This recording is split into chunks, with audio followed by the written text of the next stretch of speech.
Bien, ante todo muchas gracias al equipo que conforma este comité por permitirme expresar las deficiencias y de alguna manera las oportunidades de mejora que tenemos ahora de la mano con este equipo competente de ingenieros de poder emprender un cambio en la seguridad, como bien lo han comentado, del paciente, sobre todo en las áreas críticas de los hospitales en donde más se sienten estas deficiencias.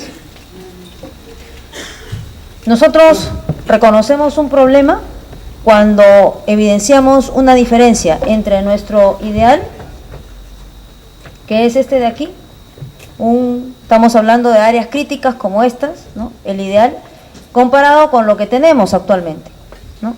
Nosotros voy a comenzar hablando específicamente de lo que me compete, que es el área de cuidados críticos, que hablando en términos de sistemas eléctricos se refiere al segundo grupo de lo que corresponde los sitios más complicados en donde más tenemos que ser rígidos en las instalaciones eléctricas, en donde está la sala de operaciones, ¿no? En donde está toda la parte de las emergencias, ¿no? Y ahí, ya para el año 2009, ¿no? Una realidad que en realidad ya es lejana, se postulaba de unos cubículos de aproximadamente 83 metros cuadrados, en donde se contemplaba la familia dentro de ellos. O sea, este es el ideal, ¿no? De acuerdo al modelo que ganó cómo debería ser el ambiente para la atención de un paciente crítico en Estados Unidos, en un concurso que se hizo.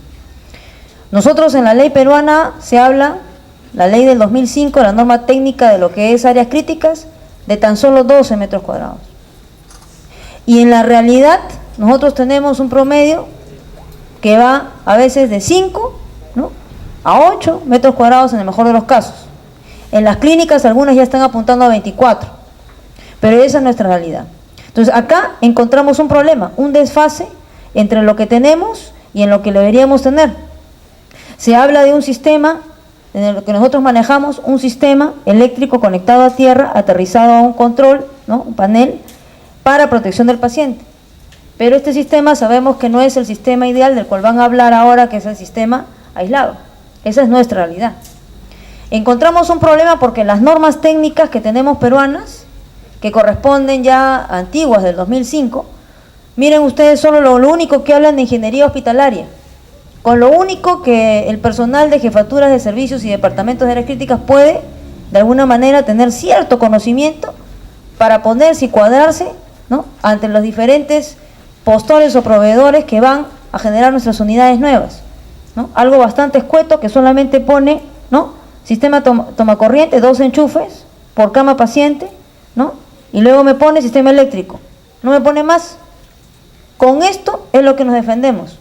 Por eso es la necesidad, por eso hemos identificado que las normas son incompletas para la parte usuaria, a las cuales ustedes, de acuerdo al Código de Ética del Colegio de Ingenieros, están abocados a apoyarnos en esta noble misión de reducir los riesgos. Y esto es a lo que nos estamos refiriendo. Esto es lo que deberíamos tener, ¿no? Este sistema del cual posteriormente las personas competentes, que no es mi caso, van a hablar sobre este sistema. Las áreas en donde se debe proponer este sistema, ¿no?, área de terapia intensiva, cuidados coronarios, urgencias, quirófanos, sala de procedimientos especiales. ¿Por qué? ¿Por qué es que se requiere este sistema?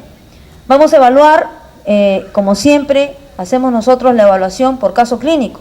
Este es el caso de una paciente típica de UCI, en donde ven ustedes que está conectada a un ventilador artificial, con un monitor perenne todas las 24 horas, que tiene sistemas de bombas para poder alimentar a la paciente, para poder darle diferentes sustancias, que tiene además otro monitor especial para lo que es gasto cardíaco, y que en un momento determinado del día esta paciente requiere soporte hemodialítico y requiere valoración con otros aparatos como es el ecocardiograma. Es decir, estamos hablando en un tiempo real de un promedio de uso de 2 equipos biomédicos como mínimo a más. Y si nosotros eso lo traducimos en watts o en potencia, de acuerdo a las referencias que me he dado Servicios Generales, estamos hablando más o menos de 4 kilowatts como, digamos, un promedio de lo que puede utilizar un paciente en sala de cuidados intensivos. Eso multiplíquenlo por 4, que son 4 camas que tenemos por unidad, y multiplíquenlo por 12, que son las camas totales que tenemos en el servicio. Eso sin contar algunos aditamentos especiales que hemos en algún momento tenido que tener en cuenta en pacientes más complejos, ¿no? Entonces, de esto estamos hablando. ¿Cómo podemos hacer una norma que comparativamente a lo que les mostré al inicio, sea más completa y nos proteja a nivel personal de salud y a nivel de lo que es el paciente? Es inevitable que con tanta carga, ¿no?, con tantas recomendaciones del sistema IT, hasta ahora, en los hospitales MINS a nivel 3, tengamos, lamentablemente, un sistema que es de por sí inadecuado. Se dice que los riesgos son evidentes en estas áreas. ¿Por qué? Porque cuando hay procedimientos invasivos, cualquier procedimiento que reduzca, ¿no?, o elimine la resistencia de la piel, va a convertir al paciente en un sujeto susceptible de electrocución. Y nosotros, diariamente, en la unidad de cuidados intensivos, hacemos procedimientos invasivos. Colocamos catéteres venosos centrales, cuya guía tiene 50 centímetros y llega hasta dentro del corazón, para poder colocar el catéter. Hacemos colocación de tubos de drenaje. Como ven, evidencian ustedes la presencia de líquido sobre el tórax del paciente, aparte de la introducción de dispositivos internos que pueden generar en algún momento el riesgo, no solamente al paciente, sino al personal. Bien, se ha hablado acá de cierta cantidad de miliamperaje, ¿no? Nosotros no somos expertos en esto, pero algunas cifras tenemos, y además, revisando la literatura, hay variantes. Existe daño de quemadura eléctrica por baja tensión y alta tensión, y aún la de baja tensión, no porque sea baja tensión, deja de producir daño. Existe el fenómeno de baja tensión en donde se produce muerte por fibrilación ventricular. Las cantidades son variables de acuerdo a la literatura que usted revise. Se ha hablado, por ejemplo, aquí, de acuerdo a esta literatura, que por encima de 30, ¿no?, de miliamperaje tenemos nosotros la evidencia de fibrilación ventricular. Sin embargo, hay otra literatura que habla a partir de 10. Hay otra literatura que habla que depende del tiempo, y es verdad, y esto es mucho más complejo. Hay otros que hablan de 75. Es variable en realidad, pero algo que sí es cierto: por baja tensión yo puedo tener un daño de fibrilación ventricular que puede ser, lamentablemente, a veces irrecuperable si no lo trato adecuadamente. El médico, ¿qué es lo que sabe? Que si hay un riesgo en algún ambiente determinado, tiene que actuar. ¿Y con qué actúa? Con técnicas de reanimación y con aparatos que llamamos desfibrilador, ¿no?, que da una descarga que más o menos nosotros la estimamos de acuerdo al tipo de monitor. En este caso, esto es un desfibrilador bifásico, da ondas de voltaje en doble sentido, de ida y vuelta, entre 100 y 200 de voltios, 120 a 200 voltios, ¿no? Y nosotros tenemos este porcentaje de sobrevida, ¿no?, de 6%, aún con la reanimación. Y si el paciente tiene una fibrilación ventricular, puede tener hasta 46% de sobrevida.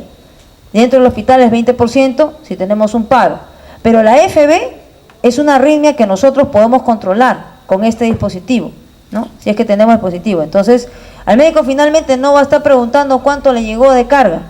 El médico simplemente va a evaluar al paciente, coloca las palas de este aparato y determinará si requiere o no una desfibrilación. Hablando más allá de las instalaciones eléctricas en los diferentes hospitales del Ministerio de Salud, porque esto es una realidad común en diferentes instituciones, ¿no? Y es más, ahora se ha hecho algún proceso de mejora. Antes, cuando estábamos entre los años 2002 y 2006, que yo hice mi residencia en hospital también del Ministerio de Salud, y también he rotado por otras instituciones, veíamos con frecuencia que ni siquiera teníamos estos enchufes que de alguna manera nos permiten a nosotros tener cierta garantía de seguridad. Eran los enchufes caseros. Y hoy por hoy también hay enchufes todavía caseros en áreas críticas, ¿no? Entonces, ahora nosotros tenemos este tipo de dispositivos que también ustedes se asombrarán de ver tantos cables conectados que verifican justamente lo que les he mostrado al inicio, la cantidad de carga que utilizamos para un solo paciente crítico en un determinado momento. Estos sistemas de control, como lo ven, son sistemas de control que de alguna manera no es el ideal, pero es lo que tenemos, y es una realidad que en nuevas construcciones ya no deberíamos tener, ¿no? Y esto implica pues gasto. Nosotros hemos tenido problemas, hemos tenido que hacer un amago de incendio en una de nuestras unidades porque volamos en cantidad. Si a esto le añadimos que en la unidad no solamente tenemos esa carga que les he mostrado en WAC, sino también tenemos oxígeno, tenemos aire comprimido, tenemos material altamente inflamable que lamentablemente, si se juntan todos los factores, hacen pues que esta área se convierta, sin lugar a dudas, en áreas críticas sobre la cual tenemos que trabajar. Instalaciones adaptadas en salas de emergencia.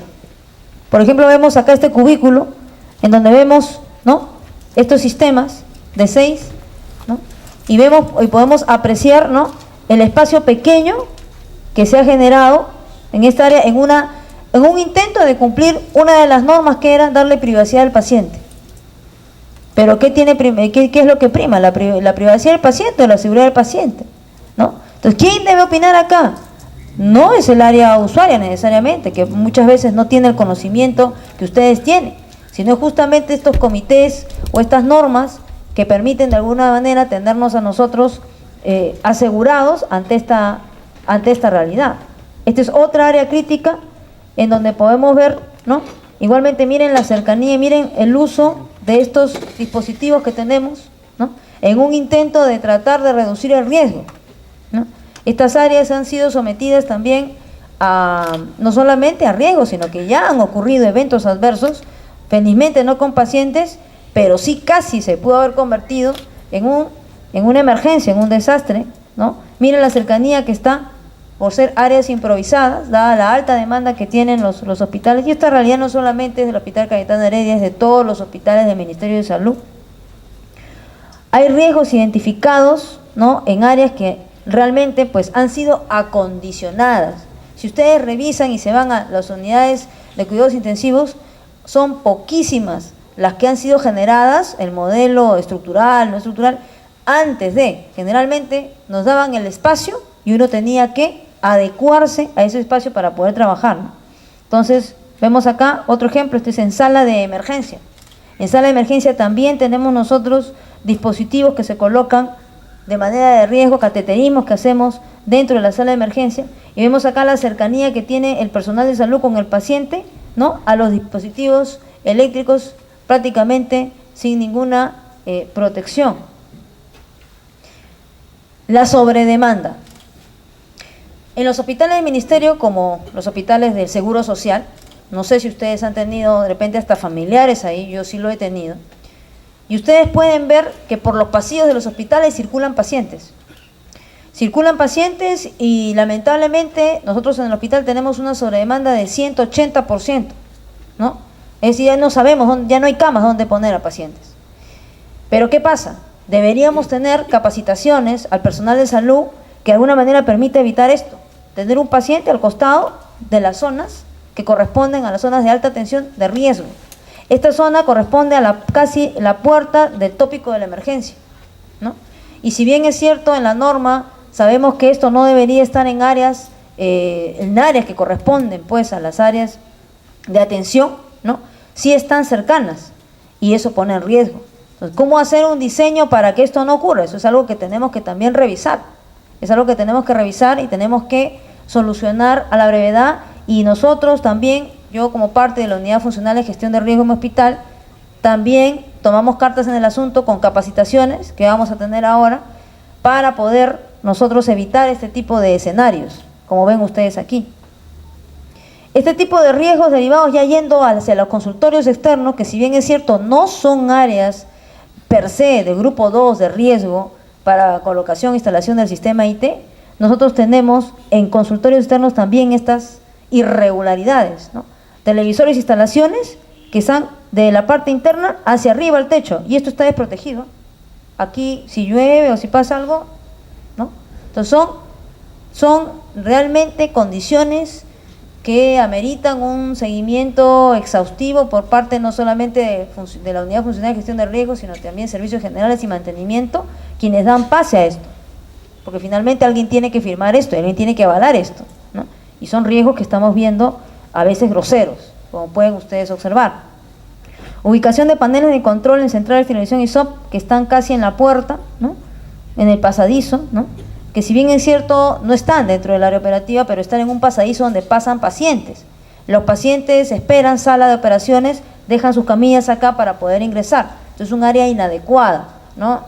Hay un proyecto, es verdad, de un nuevo hospital con todas las rigurosidad del caso, pero justamente queremos evitar que en esos planos de esos nuevos hospitales que se van a construir en el Hospital 2 de Mayo, en el Hospital Loaiza, en el Hospital Cayetano Heredia, ¿no?, en todos los hospitales que ya tienen más de 40, 50 años funcionando, queremos evitar estas circunstancias, queremos evitar estas localizaciones, queremos justamente tener una seguridad que nos permita trabajar con menores riesgos y no tener que luego, en base a un evento adverso, tener que generar una norma, ¿no?, cuando debería ser la prevención.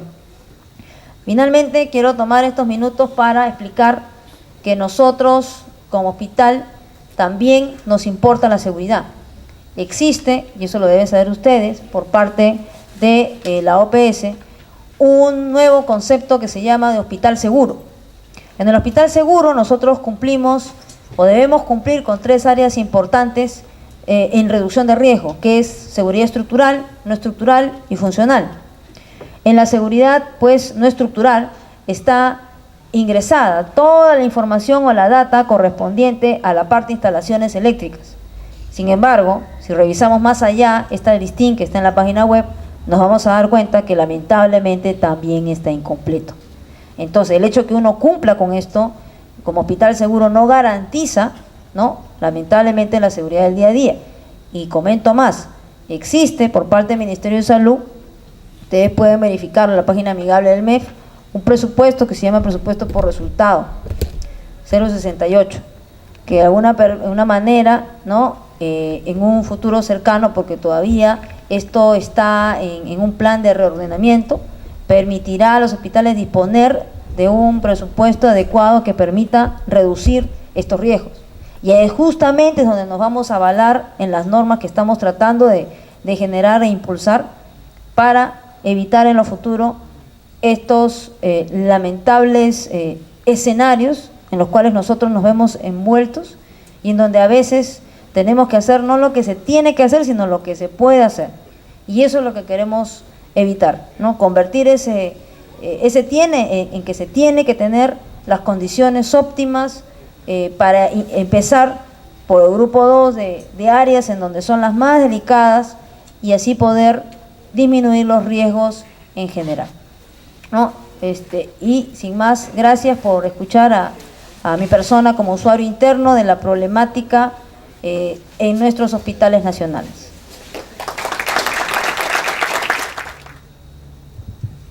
De todo, buenas noches. Parte del trabajo del comité es hacer una revisión de la normativa internacional para no hacer una copia y pega, sino analizar en base a nuestra realidad y a los problemas propios de las instalaciones eléctricas en los hospitales.